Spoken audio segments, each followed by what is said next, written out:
I pulled into my driveway expecting a quiet afternoon, only to be met with a scene so outrageous that for a moment, I thought I had parked in the wrong house. My front yard, my own personal, hard-earned patch of green, was completely taken over by an extravagant garden party. White and gold chairs covered my lawn, draped in satin ribbons. A long table sat in the middle, adorned with fancy tableware, pink floral arrangements, and enough wine bottles to stock a high-end restaurant. Dozens of people, most of whom I had never seen before in my life, were mingling as if this was some high society charity gala. And there, at the center of it all, standing like a self-crowned queen, was Karen, the nightmare of our homeowners association. I barely had time to process the insanity before I noticed something that pushed my blood pressure to dangerous levels. My barbecue grill, my personal brand new stainless steel masterpiece that I had saved up for months to buy, was wide open, sizzling with steaks. A man in an overpriced polo shirt flipped them like he was at a backyard cookout. I stepped out of my car, dumbfounded, trying to wrap my head around how an event of this scale had taken place in my absence. The audacity of it was mind-blowing. Who in their right mind would just waltz into someone else's yard and throw a full-blown party? The moment Karen saw me, her expression didn't change. No guilt, no embarrassment. Instead, she gave me a condescending little wave, as if I was some unimportant bystander who had accidentally wandered into her grand affair. "Oh, you're home early," she called out, her voice drenched in fake surprise. I stared at her, then at the mess that had overtaken my property. "What the hell is going on here?" I demanded, my voice carrying over the chatter of the guests. Karen let out an exasperated sigh as if I were the one inconveniencing her. "Oh, don't be so dramatic," she said, waving her hand dismissively. "It's just a small HOA gathering. We needed a nice space, and yours was perfect." I blinked. "Needed a space? So you just took my yard?" She rolled her eyes. "Well, technically, the HOA has certain rights over communal areas. And this is not a communal area.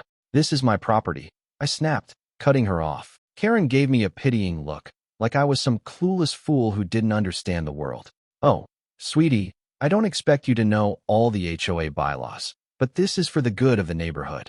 We're fostering community spirit." She gestured around proudly, as if she had done something noble, as if she had personally been awarded a medal for her service. Meanwhile, her guests carried on unbothered. A group of women in oversized sunglasses giggled over glasses of wine, sitting in my patio chairs.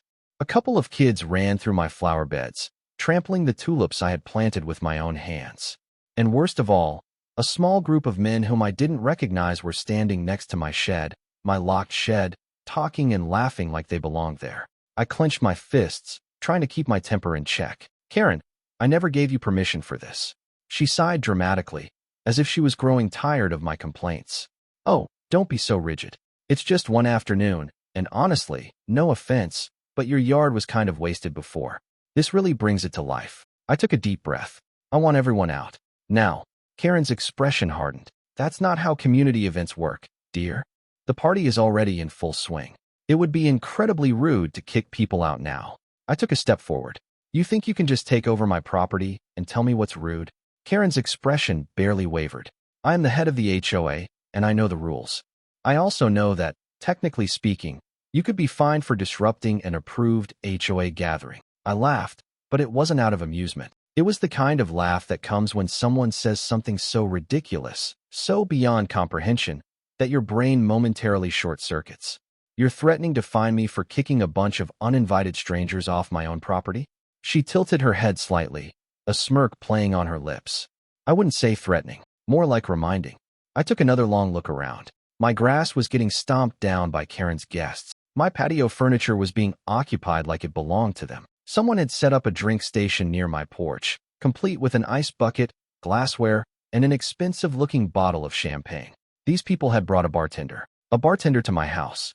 I turned back to Karen, keeping my voice steady. "Last chance. Get everyone out, or else." She scoffed. "Oh, please. What are you going to do? Call the police? They'll just laugh when they hear it's an HOA event." She wasn't entirely wrong. The police wouldn't exactly rush to break up a group of wine-drinking suburbanites on a sunny afternoon. But that didn't mean I was powerless. If Karen thought she could walk all over me, she was about to learn how wrong she was. I took another deep breath, forcing a smile. "You're right. It would be rude to interrupt a lovely garden party." Karen's smirk widened, mistaking my calmness for surrender. Finally, you're seeing reason. I turned on my heel and walked inside my house, locking the door behind me. I needed to think. I needed a plan. Karen had overstepped in the worst way possible, and if I let this slide, it would never stop. Next time, it wouldn't just be a party. She'd be dictating what color I could paint my house or trying to charge me fees for non-existent violations. No, this needed to end now. I glanced out the window, watching as Karen sipped from her wine glass, basking in her own arrogance.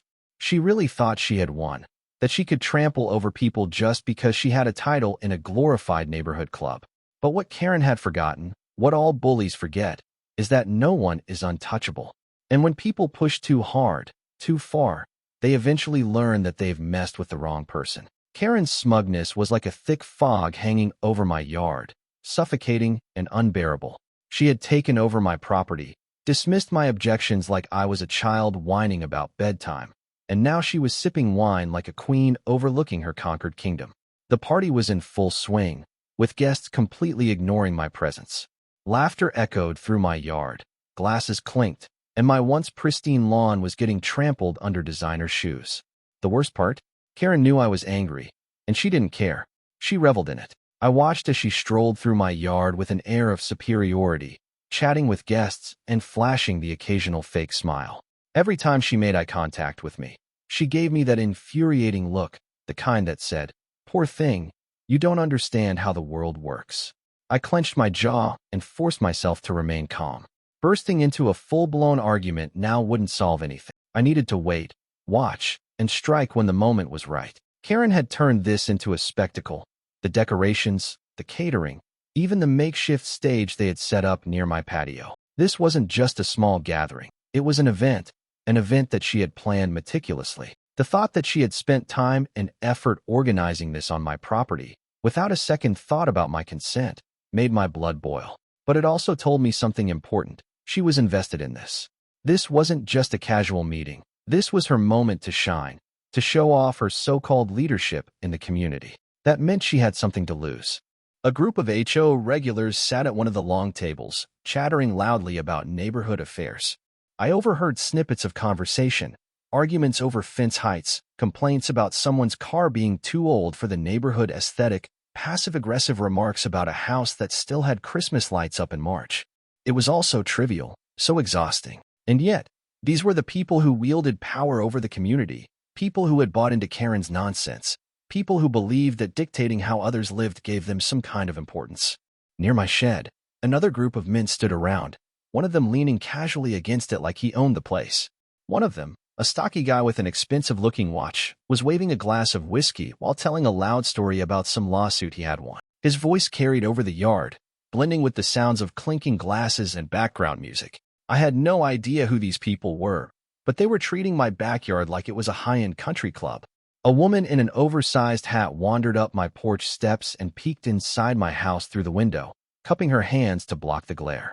That was the final straw. I marched over, forcing a tight smile. "Can I help you with something?" She turned, completely unfazed. "Oh, I was just curious. You have such a lovely home." I fought the urge to snap. "Yeah, and I'd appreciate it if you stayed outside." She let out a light laugh as if I was being ridiculous. "Oh, of course. It's just such a charming space." Before I could say anything else, she strolled away like she had done nothing wrong. My hands balled into fists. These people had no boundaries. They genuinely believed they had the right to be here, that my property was just an extension of their little social club. Karen, of course, was thriving. She had now moved onto the makeshift stage where a small microphone had been set up. She tapped it a few times, grabbing everyone's attention. "Neighbors, friends, first of all, let's give a round of applause to our wonderful host." She gestured in my direction. The guests clapped politely, and I felt my eye twitch. "Host?" She had the audacity to act like I had welcomed this insanity. I could see the way she was smirking, enjoying every second of my frustration. "As you all know," Karen continued, "community is the foundation of a great neighborhood. That's why it's so important to have spaces where we can come together, share ideas, and build relationships." She gestured grandly around my yard as if she had personally designed it for this exact purpose. I know that sometimes people struggle to see the bigger picture, but that's what leadership is about, bringing people together, even when they don't realize they need it. Her words were a direct jab at me. a smug declaration that she had done something noble, that my resistance was nothing more than childish stubbornness. The crowd murmured in agreement, nodding along like she was some kind of visionary. I could feel the heat rising in my chest, the burning frustration of being dismissed so publicly. Karen wasn't just taking my yard. She was turning this into a public humiliation, a message to the entire neighborhood that she could do whatever she wanted, and there was nothing I could do to stop her. I took a deep breath, forcing myself to stay calm. If I lost control now, she would win. That's what she wanted, to push me into a reaction, to make me look like the irrational one. No, I wasn't going to give her that satisfaction. I needed to be smart. I needed to wait for the perfect moment. And then, like an answer from the universe, I spotted it, the sprinkler system. Karen's party was at its peak. Everyone was settled in, drinks in hand, enjoying their expensive catered food. The atmosphere was exactly what she had wanted. Elegant, sophisticated, controlled. She had spent hours, maybe even days, planning this, which meant she had no idea what was about to hit her. I casually pulled out my phone, opening the app that controlled my yard's irrigation system. The sprinklers were programmed for early mornings, but I could manually activate them at any time. I hovered my finger over the button, waiting, watching. Karen was still speaking, basking in the attention, completely unaware that her reign was about to crumble. I wasn't just going to turn on the sprinklers. I was going to unleash them at full blast, hitting every single inch of the yard. The tables, the chairs, the makeshift stage, nothing would be spared. These people had waltzed onto my property like they owned it, and now they were about to learn a very wet lesson. Karen raised her glass, signaling some grand conclusion to her speech. The crowd lifted their drinks, toasting to her self-importance. I pressed the button. For a moment, there was silence, and then, all at once, the sprinklers erupted, sending powerful jets of water shooting into the air. Panic spread through the crowd as streams of water pelted them from every direction. The women in their fancy dresses shrieked, shielding themselves as their perfect hairstyles were drenched. Wine glasses slipped from hands, shattering against the soaked patio. The men in their expensive suits stumbled back, slipping on the suddenly slick grass. And at the center of it all was Karen, frozen in horror, watching as her perfectly orchestrated party fell apart around her. I leaned against my porch railing, sipping my drink as chaos unfolded before me. This was just the beginning. Karen's shriek cut through the chaos like a siren, her hands flailing in a desperate attempt to shield herself from the jets of water shooting in every direction. Guests stumbled away from their seats, their fancy clothes quickly becoming soaked as the powerful sprinklers continued their relentless assault. Plates of food were abandoned, wine glasses slipped from wet fingers and shattered on the ground, and expensive handbags were clutched tightly as people tried to shield their belongings from the sudden downpour. It was absolute pandemonium. One of Karen's friends, a woman in a pale blue dress that was now completely ruined, screeched as she slipped in the mud, her designer heels no match for the soaking wet grass. Another guest, a man in a suit who had been laughing confidently earlier, tried to run toward the patio for cover, only to be taken out by a sudden blast of water that hit him square in the chest. He staggered backward, losing his balance and landing flat on his back with a loud, wet splat. I watched from the safety of my dry porch, my arms crossed over my chest, a satisfied smirk on my face as Karen's perfectly planned event unraveled before her eyes. Her precious HOA gathering, the one she had so arrogantly claimed was for the good of the neighborhood, was now a drenched, muddy disaster. And she knew exactly who was responsible. Through the chaos, Karen turned her furious, dripping wet face toward me. Her perfectly styled hair was now a soaked mess, strands clinging to her forehead. Her expensive white blouse was now see-through, exposing the outline of her undergarments, making her look more like a drowned rat than the poised HOA queen she tried to be. The fury in her eyes burned hotter than the midday sun, but the best part was the sheer disbelief. She couldn't process that someone had actually stood up to her. "What did you do?" she screeched, her voice breaking with rage as she stomped through the soaked grass, struggling to maintain her balance. I took a casual sip from my drink, savoring the moment. "Oh, I'm sorry. Did I forget to mention that my sprinklers are on a timer?" I said with mock innocence. Must have slipped my mind. Karen's nostrils flared as she stormed closer, water dripping from her chin. "You did this on purpose," she spat, pointing a trembling, manicured finger at me. I shrugged. "It's my yard, Karen. If I want to water my grass, that's my right, isn't it?" A furious growl escaped her lips, her hands balling into fists. Around us, guests were scrambling to get away, many abandoning their belongings in their frantic attempts to escape the downpour. A woman let out a horrified gasp as she realized her expensive purse had been left directly in the path of one of the more powerful jets, now completely soaked. Another man tried to retrieve his phone, which had slipped from his pocket and landed in a growing puddle of muddy water. The entire scene was a masterpiece of poetic justice. One by one, Karen's guests turned on her. "This is ridiculous, Karen," a woman in a ruined silk dress snapped as she wrung out her dripping sleeves. "You said this was a secured event." "Yeah. Did you even ask for permission?" Another guest chimed in, shaking his head as he glared at her. "This is an embarrassment," an older man muttered, wiping water from his face as he stomped toward the exit. Karen's face twitched as she realized her so-called supporters were abandoning her. She turned back to me, her fury bubbling over. "You're going to regret this," she hissed. "I swear, you're going to pay for this." I tilted my head, feigning curiosity. "Oh, and how exactly do you plan to do that, Karen? Find me? I'd love to see the HOA bylaw that says I can't use my own sprinklers in my own yard." She was seething now, her entire body shaking with frustration. She had expected me to roll over, to accept her nonsense like so many others had.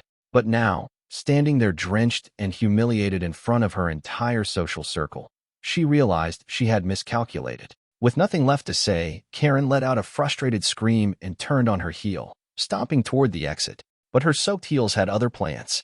Just as she took her first dramatic step, her foot slipped in the wet grass, sending her toppling backward. The crowd collectively gasped as she landed flat on her back with a loud, wet splat, mud splashing up onto her already ruined outfit. Silence hung in the air for a brief second, and then someone snorted.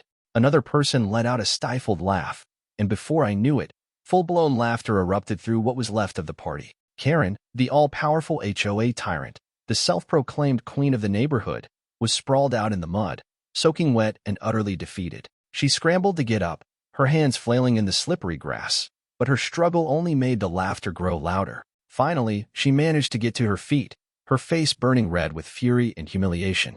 Without another word, she stormed toward the street, her soaked shoes squelching with every angry step. The rest of the guests, realizing the show was over, quickly gathered their things, those that weren't completely ruined, and hurried after her. The once bustling party had dissolved into a chaotic retreat, guests abandoning the mess they had created in their desperation to escape. Plates of half-eaten food sat abandoned on my patio table. The rented decorations, once pristine, were now a soggy, tangled disaster. My lawn was a war zone of muddy footprints and tipped-over chairs. But I didn't care. It was worth it. As the last of the guests disappeared down the street, leaving only the wreckage of Karen's failed event behind, I let out a slow, satisfied breath. I had won. Karen had always prided herself on being untouchable, on being the one in control. But today, she had learned a valuable lesson. She wasn't as powerful as she thought. And more importantly, she had finally been held accountable for her arrogance. I stepped off my porch and surveyed the aftermath. It was going to take some effort to clean up the mess, but in the grand scheme of things, it was a small price to pay. I had made my point. I had stood my ground. And best of all, I had done it without breaking a single rule. As I reached down to pick up a discarded napkin, I spotted something on my lawn. A single abandoned name tag that had likely been part of Karen's event. I picked it up and read the bold print, HOA President. I let out a small chuckle before tossing it into the nearest trash bin. It seemed fitting. After all, by the time I was done, Karen wouldn't be holding that title for much longer. This wasn't just the end of her party. This was the beginning of the end of her reign. Karen's departure was anything but graceful. She stomped down the street, leaving a trail of muddy footprints behind her, her wet clothes clinging to her like a second skin. Her once pristine white blouse was now a streaked mess of grass stains and dirt, her hair a tangled disaster. The few remaining guests, now more embarrassed than outraged, hurried after her, some muttering under their breath, others shaking their heads in disbelief at how badly the day had gone. I leaned against my porch railing, watching as they disappeared, my heart still pounding from the sheer satisfaction of it all. Karen had expected me to be another pushover, just another resident too scared to challenge her authority. She had counted on my silence, my compliance. Instead, I had given her something she never saw coming: consequences. The sprinklers were still running, sending jets of water into the now empty yard, pooling into the trenches left behind by the frantic footsteps of Karen's guests. My lawn was a wreck. Chairs overturned, discarded napkins plastered against the wet pavement, half-eaten plates of food left to soak in the growing puddles. The remains of Karen's elaborate floral decorations were scattered, their carefully arranged petals now floating in the muddy mess like tiny ships lost at sea. It was chaos, but it was my chaos, and every single bit of it was worth it. I let out a breath, allowing the moment to sink in before finally reaching for my phone and turning off the sprinklers. The water slowed to a halt, leaving behind a soggy battlefield. The silence that followed was almost surreal. A few birds chirped from the trees, seemingly unfazed by the insanity that had just unfolded. Somewhere down the street, a car door slammed, followed by the muffled sound of an angry Karen barking orders at someone, likely one of her unfortunate followers. I shook my head, stepping down from the porch, surveying the damage with a satisfied smirk. It would take some effort to get my yard back to its original condition, but in that moment, I didn't care. The sight of Karen's dripping, humiliated face would replay in my mind for weeks, if not years. I could already imagine the way the gossip would spread through the neighborhood, how her perfect image as the all-powerful HOA leader had been shattered in a single afternoon. As I picked up a soaked paper plate from the grass, I heard footsteps approaching from the sidewalk. I turned to see my next-door neighbor, Mark, standing just outside the fence, a huge grin on his face. "Dude," he said, shaking his head. "That was the most satisfying thing I have ever seen in my life." I chuckled, tossing the ruined plate into the nearest trash bag. I figured it was time someone put her in her place. Mark stepped closer, glancing around at the disaster left behind. "Man, you have no idea how many people have been waiting for this day. Karen has been running this HOA like a dictatorship for years. The way you handled her? That was legendary." I shrugged. She gave me no choice. You don't just hijack someone's yard and expect to walk away without consequences. Mark laughed, crossing his arms. "You know, word's already spreading. People are talking about what happened, and from what I'm hearing, they are not exactly on Karen's side." That caught my attention. I wiped my hands on my jeans, turning fully to face him. "What do you mean?" Mark leaned in slightly, his voice lowering as if he were sharing a well-kept secret. "Karen's been on thin ice with a lot of homeowners. People are sick of her power trips, but no one's had the guts to challenge her. Until now. What you did today, that was the final nail in the coffin. People are already talking about calling for a vote to get her removed as HOA president." I raised an eyebrow.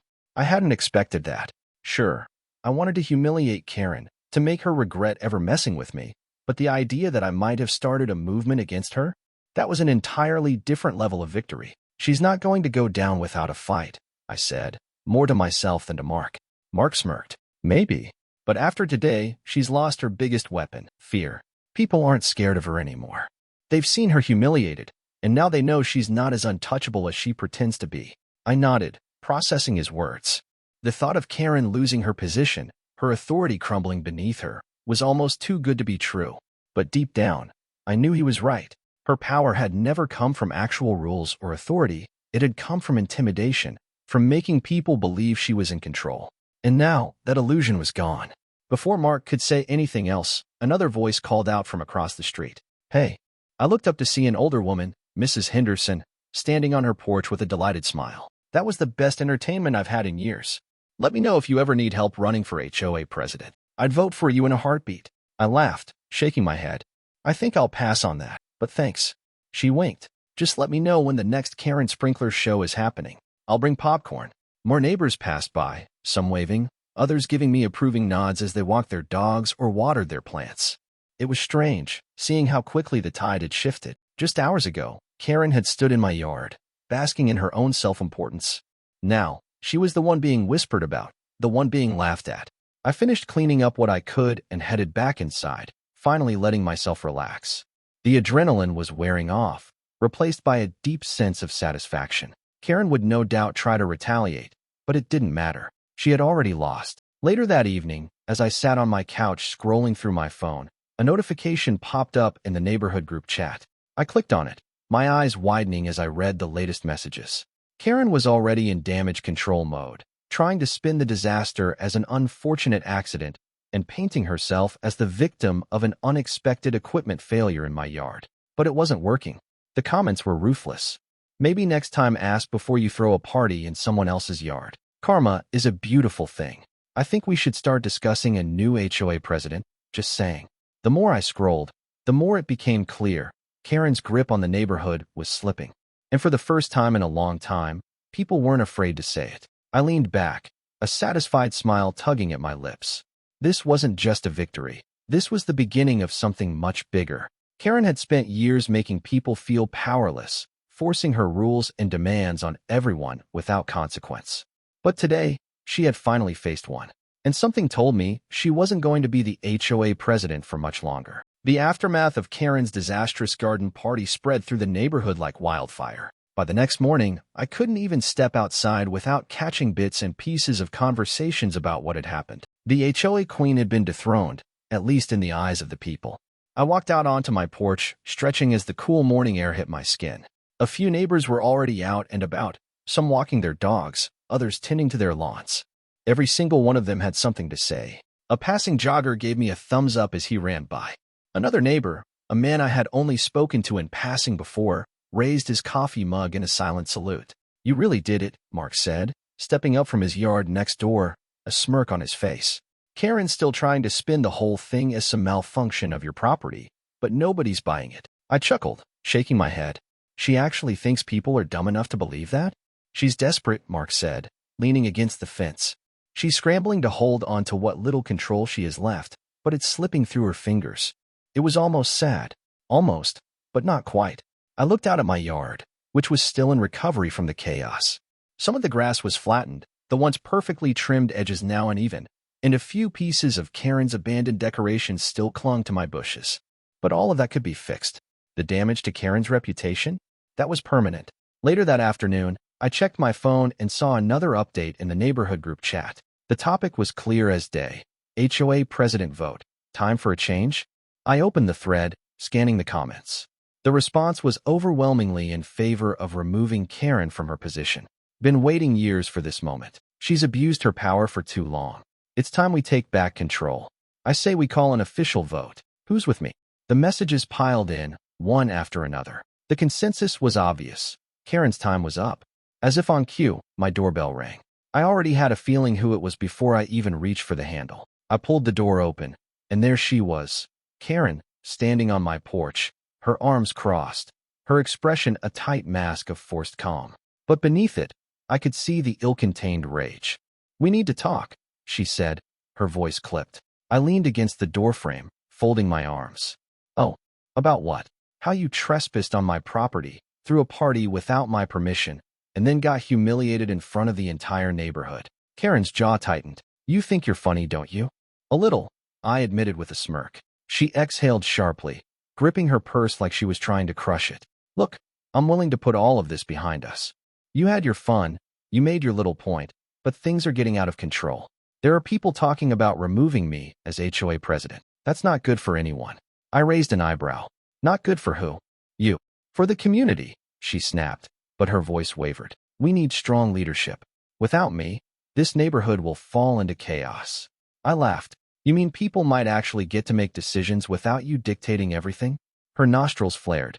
"You don't understand how much work goes into running an HOA. It's not just about enforcing rules.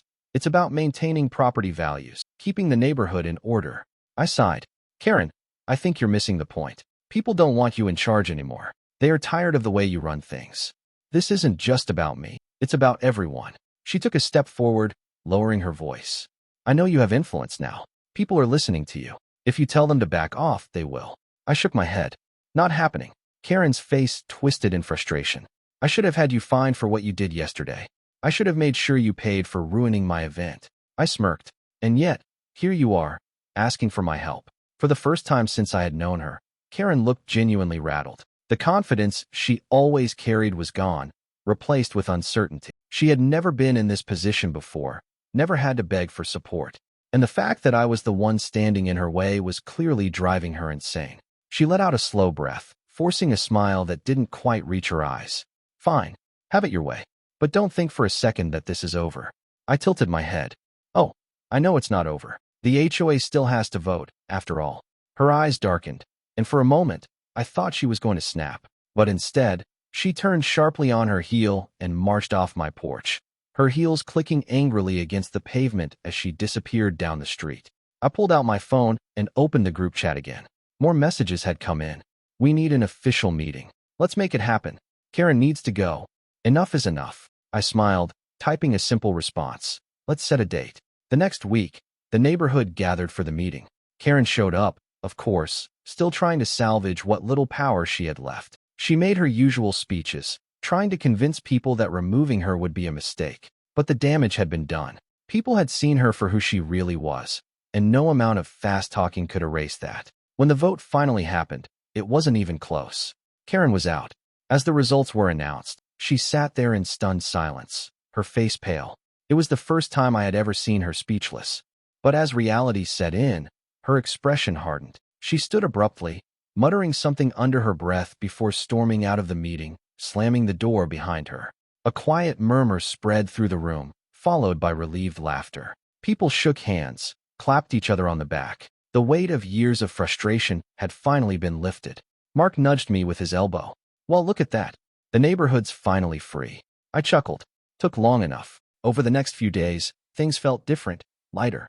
The neighborhood seemed more relaxed, more alive. People were talking, joking, making plans to fix things that had been ignored for too long. Without Karen's iron grip, it was like the place had breathed its first real breath in years.